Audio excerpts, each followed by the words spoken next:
What if the problem isn't the color of the person being oppressed or the color of the person holding the badge? What if the real problem is what happens when someone is given authority and believes that authority puts them above everyone else? That is what caught my attention about this situation in Andover Township, New Jersey. And if you're curious, this is the video that began to go viral regarding the AI data center hearing and how a police officer allegedly provoked a citizen, which led to high tensions and questions surrounding whether the response and removal of the individual were justified. And it seems like we need to do that a lot more often now.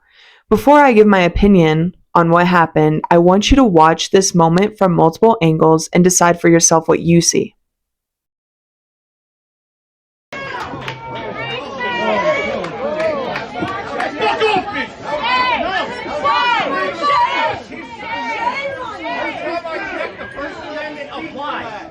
Nothing wrong. Don't put your hands on it. Watch out, ATVD assaulted me. For over a year now, given the state of our nation, and now that we're seeing it infect local government, the state of what is known to be true versus what is known, what is known to be true versus what is said has become an abyss. Is that so fucking hard?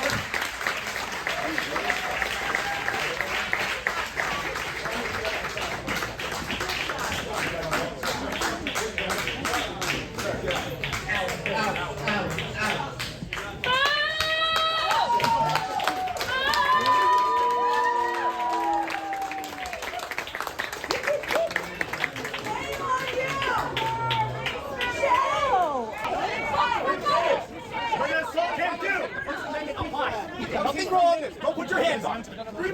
Watch out, ATVD assaulted me. Walk outside. For what? What did he do wrong? What did he do wrong? Sir? What did he do wrong? The First Amendment. Don't you read the Constitution? This is the mayor's son.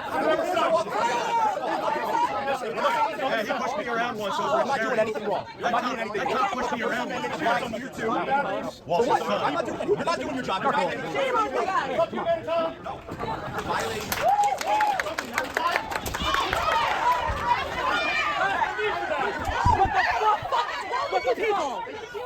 What the fuck? What the fuck is wrong with you? Why'd you get the cages down, loser? What the fuck? Fucking What's pussy. wrong with you? Walsh's son. He's an asshole. Stop the pussy. He's doing it because he's Walsh's son. He's an asshole. You know.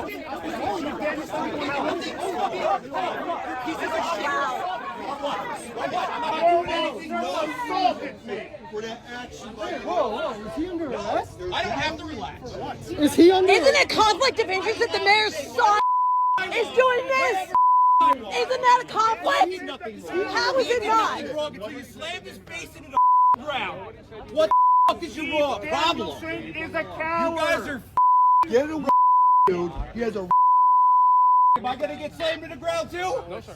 And how is it okay that he can poison our children, but we can't use foul language? But it's okay that they're voting to poison our children. No, you guys escalated. You got violent. No reason for that. You escalated it. He just got going down to the ground. You're not the one who escalated. Right? How are you going to sit there and lie to us? Because that's what they do.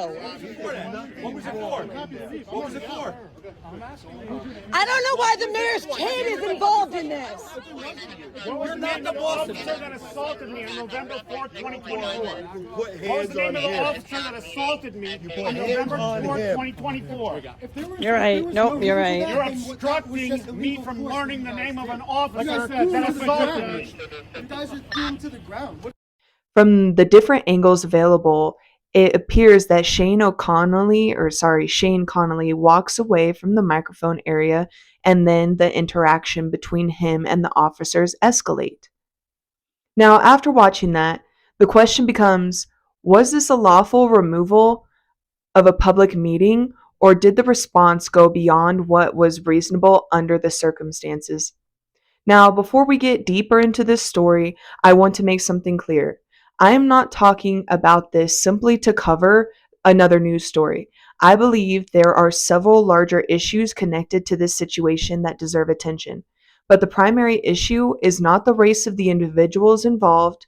The primary issue is what happens when someone in a position of authority uses that authority against another person. This brings up questions about excessive use of force, the way police officers are trained to respond in tense situations, and whether people in positions of power are truly held accountable when their actions are questioned.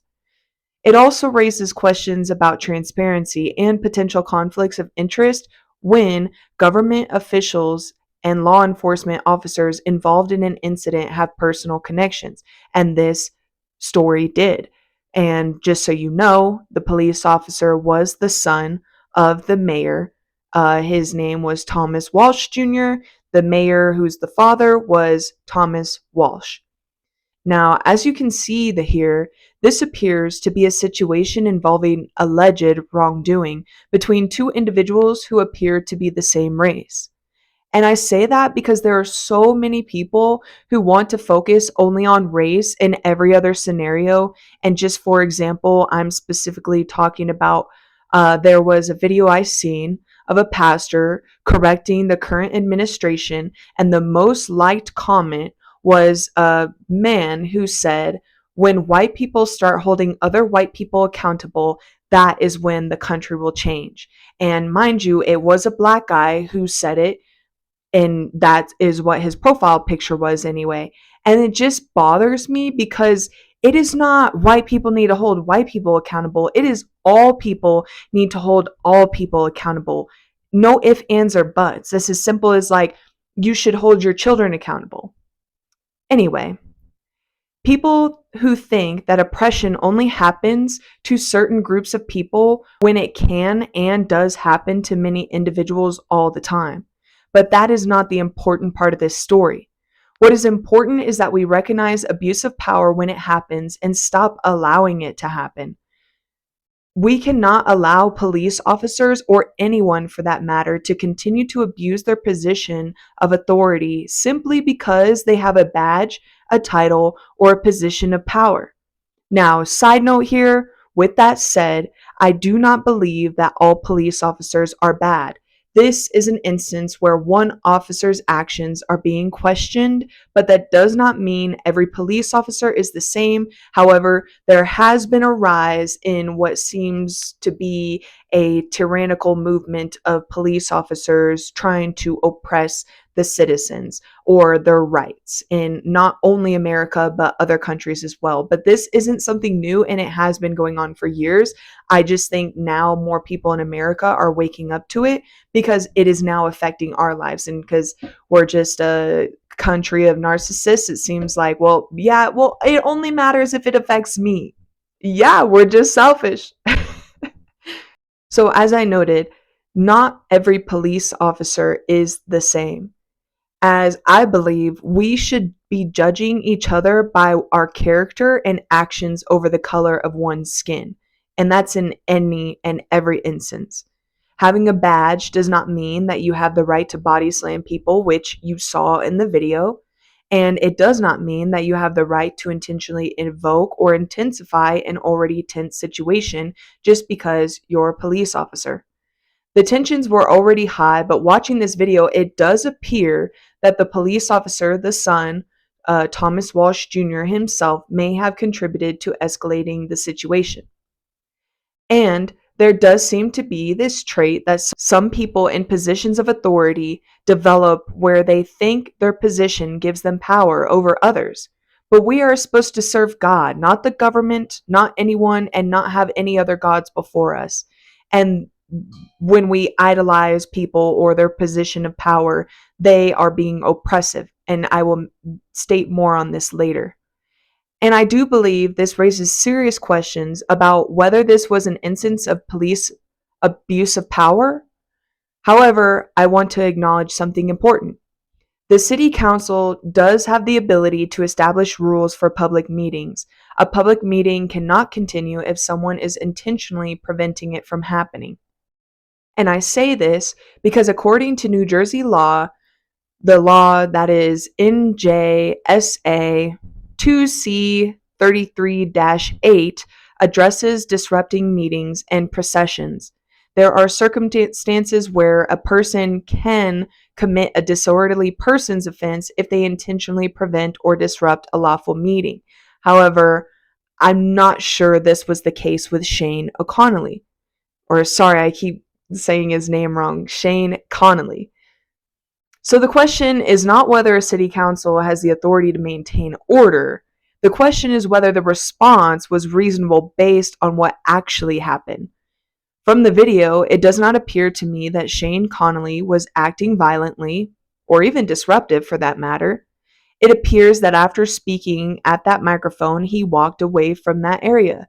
Then, he was surrounded by multiple police officers like dogs. They're acting like vicious animals, and then removed him from the meeting because anyone, regardless of a crime or not, is going to feel threatened when they're surrounded like they're about to be jumped. And the situation then escalated when he appeared to push away from the wall and officers took him to the ground. And I'm referring to Shane Connolly when I say he. The question becomes whether that level of force was necessary under those circumstances. At this point, I am still trying to determine whether Shane Connolly was actually arrested or whether he was simply removed from the meeting. I have not found clear public information showing whether criminal charges were filed. Because of that, I submitted an Open Public Records Act request through New Jersey to obtain records related to this incident, including information about what happened from the officer's perspective. And I did get a response. There is a hearing on September 3rd, 2026. Now, just because there is a hearing does not mean he was necessarily arrested. I say this because that was my initial thought, but New Jersey officers can issue a complaint summons requiring the person to appear in court later rather than taking them into custody at that moment. Again, I am saying that it is possible this was the case, but my hands are tied at the moment due to the response and the reasoning as to why the Andover Police Department cannot send the records just yet, which they are willing, but since it falls under the law that there's a pending investigation, I am not yet able to receive those records. One of the other issues I believe deserves attention is the potential conflict of interest. The officer involved is reported to be the son of Mayor Thomas Walsh, which I mentioned, and I have struggled to find a public comment from the mayor or even the son specifically addressing his actions during this incident. There was an article that quoted Mayor Walsh saying, "Those police officers don't forget. They don't know what they're in danger of. They think they're in danger and they have to protect themselves." I believe this explanation raises questions because it seems to focus on the officer's perspective while not addressing whether the level of force used was reasonable from his own son. Now, I want to be clear, police officers do have a difficult job and they have the right to protect themselves when they genuinely face danger, as so do the citizens. But having authority to protect yourself does not mean every use of force is automatically justified, and many people get this part confused. Accountability has to apply to everyone, no matter the race or the rank of the individual. Additionally, from the video, it appears that Officer T. Walsh Jr.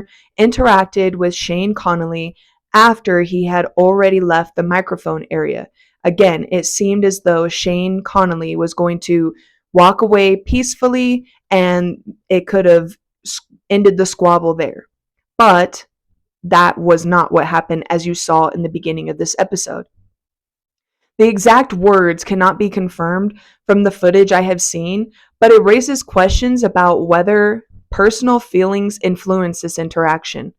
Mind you, if someone's father is getting heckled at by citizens, there is a natural urge to want to protect your loved ones. So this does seem like a conflict of interest.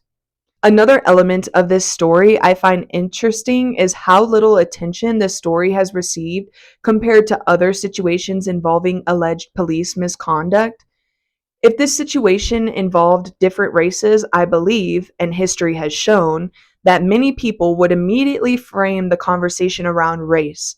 But this situation appears to involve individuals who appear to be the same race, and that should remind us of something important. The problem with police officers is not the color of someone's skin. The problem is what an individual chooses to do with the power they yield. Excessive use of force is wrong regardless of whether the person is black, white, or any other race. Abuse of authority affects everyone. And I'm not saying all police officers are bad. I believe many officers serve communities honorably. But when an officer abuses authority, there needs to be accountability, and there may need to be additional training or removal from situations where conflicts of interest exist, such as this example. And I want to notice something else. Where is the outrage from people against all police officers simply because of this one police officer in this instance? There isn't any. There are no riots, there is no revolt, and there is no destroying of towns. And I do think this shows an important difference in how people respond when they think and believe an incident involves different racial groups versus when they believe the people involved are the same race. Nevertheless, the lesson should not be that one group of people deserves more attention than the other. The lesson should be that the abuse of power deserves attention no matter the race of people involved. And I continue to hound on this perspective because there are still a large group of individuals who believe it is always race on race crimes or race on race wrongdoings. That is not true in every case, though. And really, what matters is if you remove the color of someone's skin and judge based on the evidence, this still seemed like a wrongdoing regardless of the races. And we need to stop blaming race of the color of someone's skin as the problem. Because the skin color doesn't do something to someone. It's the bad character and bad values that creates a opinion in someone's mind that allows them to think they have the ability to do these wrongdoings. Like I said, the problem is abuse of authority, training styles, and lack of values. And most importantly, what an individual chooses to do with the authority they hold. We all have a common enemy here, and that enemy is oppression from power. As I'm sure you have seen, there is a rise in the amounts of videos showing excessive use of force and even abuse of the First Amendment, along with many other issues. And as I say all this, keep in mind, even the Lord does not want us to be oppressed, nor does he want us to be obsessed with how light or how dark someone's skin color is. We should judge based on character, actions, and morals. That is why the Lord sent Moses to release the Israelites from their oppression, because the Lord does not want anyone to be oppressed. So maybe the question we should be asking is not what color is the oppressor or the perpetrator. The question we should be asking is, what are we going to do when anyone, regardless of race, position, or authority, uses power to oppress another person? That is what we should focus on. Because a badge does not make someone higher than the law. A position of authority does not give someone ultimate rights over another person. And no matter who you are, no one should be above accountability. We need to make sure that we hold the officials accountable in any nonviolent way we can, so that we can uproot this weed that has become so intertwined with our justice system. With that, I hope you all enjoyed this commentary. Thank you for joining the HenShow Network, and stay tuned for next Friday's video. Have a great weekend, guys. Bye.